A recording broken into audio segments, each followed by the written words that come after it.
السلام عليكم ورحمة الله وبركاته. عاملين ايه؟ يا رب تكونوا بخير. النهاردة ان شاء الله هنعمل مع بعض سندوتشات الجلاش. انا هنا معايا ميكس جبن، ومعايا زيتون مخلي، كوباية الا ربع من السمنة، معايا هنا بسطرمة، معايا هنا كوباية زبادي، فلفل رومي، معايا لفة جلاش وسمسم وحبة البركة، وربع معلقة من الملح، وربع معلقة من الفلفل الأسمر. ويلا بينا نشوف هنعمل ايه.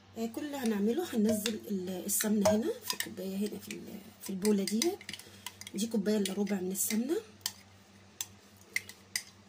هننزلها كلها كده، وهحط عليها الزبدية زي ما انت شايفة، وهحط الملح والفلفل الأسمر عشان يديني طعم بس مش أكتر، وهقلبهم بقى كويس قوي مع بعض زي ما انت شايفه كده. احنا بنعمل كده علشان خاطر الجلاش احنا عايزينه يبقى طري، مش عايزينه يبقى ناشف.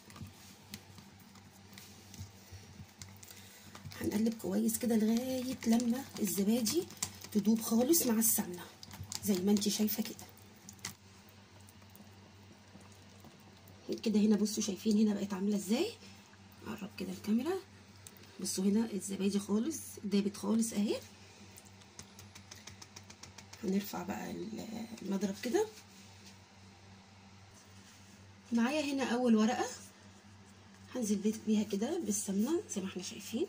الزبادي هنا احنا حاطينها علشان خاطر تطري معانا الجلاش وما يبقاش نشف زي ما اتفقنا. اجيب ورقه تانية بيها كده، هسويها وبرده هنزل بيها بالسمنه والزبادي كده، مورقه معايا والورق يبقى كويس. انا كده هنا معايا هحط هنا شويه جبنه من الميكس كده، شويه صغيرين، وهنزل برضو بورقه تانية كده،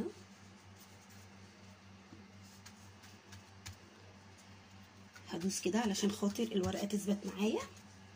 وهنزل برضو بالسمنه كده،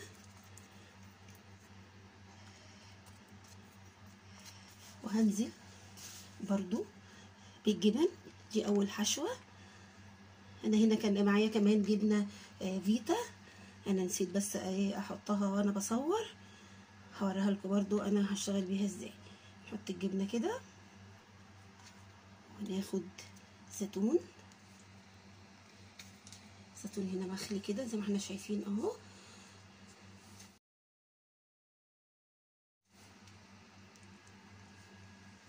ومعايا هنا كمان بسطرمه اهي زي ما احنا شايفين كده. هنقطعها زي ما هي متقطعه كده، وهنفرد. ومعايا كمان الفلفل الرومي. انت بقى لو عندك اخضر هتحطي، عايزه اللي هو الحامي مفيش مشاكل، حسب اللي موجود عندك وهتحطيه. الحشو هنا بتاعك انت بقى، هتختاري اي حاجه انت بتحبيها اعملي. هنا كمان اهو ده. هنا بقى هنعمل ايه؟ هنلف كده زي ما انت شايفه اهو هنا علشان خاطر بس ايه الزبادي كده، وهنزل هبططه كده. معايا هنا كمان الصينيه، ندخل دي بس كده جوه، وهنقلبها كده زي ما احنا شايفين اهو.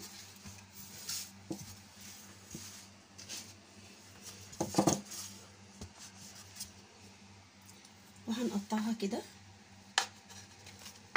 زي ما انت شايفه اهو، حسب بقى ايه الحجم اللي انت عايزاه. يعني انا كده شايفه الحجم كده كويس قوي كده. وبرده هندهن الوش من الزبادي ومن السمن كده عشان ما ينشفش. لازم نحط كده على طول علشان خاطر الجلاش معانا ما ينشفش زي ما انت شايفه كده. وهنجيب الحروف من هنا كمان كده. نيجي بقى لتاني حشوه، برضو هنعيد كل اللي عملناه في الاول زي ما احنا شايفين كده اهو.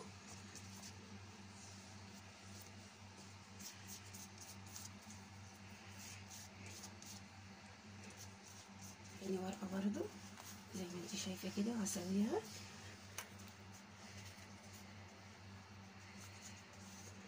اهي. هنزل برضو كده. اهم حاجه انك تحطي السمنه كويس علشان خاطر يورق معاكي. طريقه بسيطه وجميله وهتعجبكم قوي، طعمه هيعجبكم جدا. طبعا الحشو زي ما اتفقنا حسب ما انت حابه هتحطي اي خضار اي جبن عندك هتحطيها. هنزل برضو بميكس الجبن زي ما احنا شايفين كده. هنا اول طبقه ما بحطش فيها كتير علشان بعد كده بحط ياما فوق الوش، اسفه فوق الطبقه التانية زي ما احنا شايفين كده.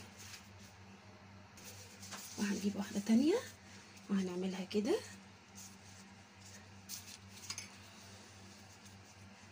وهدوس برضو كده عشان خاطر الجبنه تثبت زي ما انت شايفه. وبرضو هنا هنزل برضو اسفه بالجبن بالزبادي كده.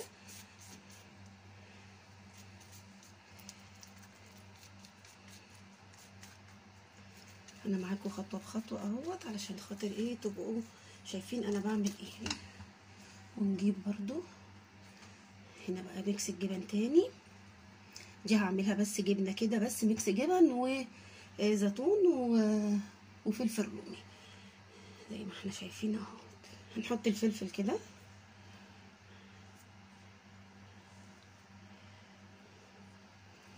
وبرضو هحط كده الزيتون زي ما احنا شايفين اهو هنا.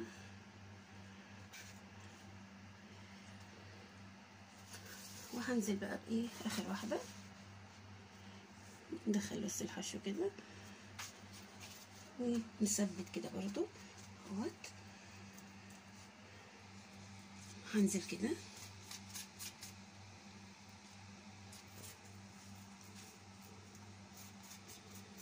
من الزيتون عشان طبعا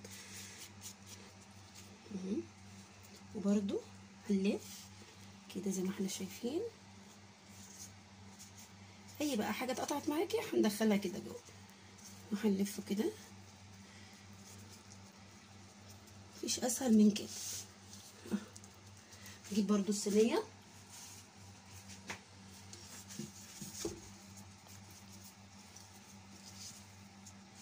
وهنحطه كده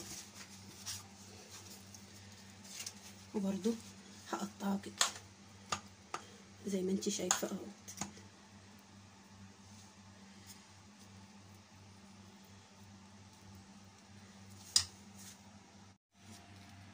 معايا هنا كمان جبنه اسطنبولي زي ما اتفقنا. ومعايا هنا معلقه من الزعتر زي ما احنا شايفين اهو.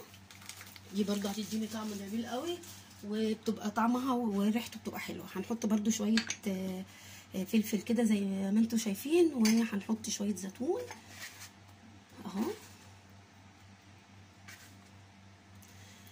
وهنقلب كويس بقى قوي كده.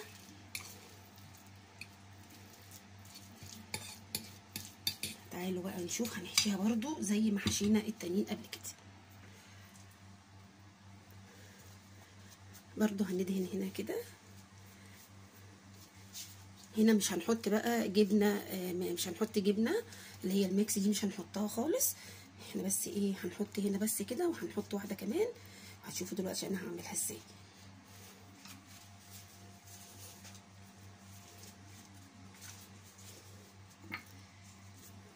وبرضو هنسويها هنا كده برضو عشان ما تكلكعش معاكي. برضو هنحط هنا. احنا كل دوت بنعمله علشان خاطر بس نورق الجلاش معانا. عشان كمان يبقى تبقى طريه في الاكل، ما تبقاش ناشفه. هننزل بقى هنا زي ما احنا شايفين اهو الجبنه كلها كده. هجيبها هنا كده وهفردها زي ما احنا شايفين كده. وهننزل بقى بالاخيره كده، هندوس برضو كده وهنا كده كده. الفرن يسخن هنا بقى كده، هنلف زي ما اتفقنا. طبعا هنا علشان خاطر الجبنه، عشان كده انا ما حطيتهاش للاخر عشان لما نيجي نلف، لان هنا الجبنه طريه زي ما احنا شايفين كده اهو.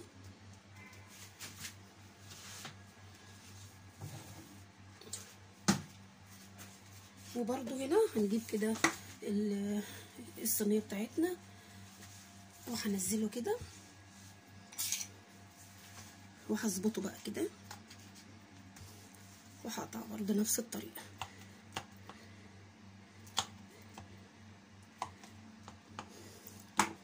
وبرده هنا هدهن كده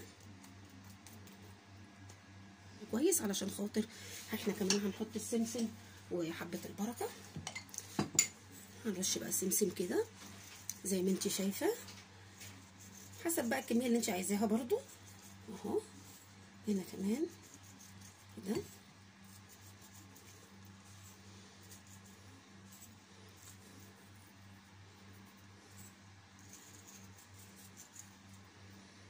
يعني ممكن تفطري بيها، تتغدي بيها، هتتعشي بيها، مش هتزهقي منها. طريقه جميله وسهله وطعمها كمان احلى زي ما انت شايفه اهو. كده كفايه كده كويس قوي كده. بقى احنا هندخلها الفرن ونشوف بعد ما نرجع مع بعض تاني بعد ما تستوي، ونشوف شكلها هيكون عامل ازاي. وبكده حبايبي النهارده الوصفه بتاعتنا خلصت كده زي ما احنا شايفين. يا رب تكون الطريقه عجبتكم، وما تنسينيش في الشير وفي اللايك وتفعلوا الجرس عشان يوصلكم كل جديد مني. واشوفكم على خير ان شاء الله في فيديو جديد.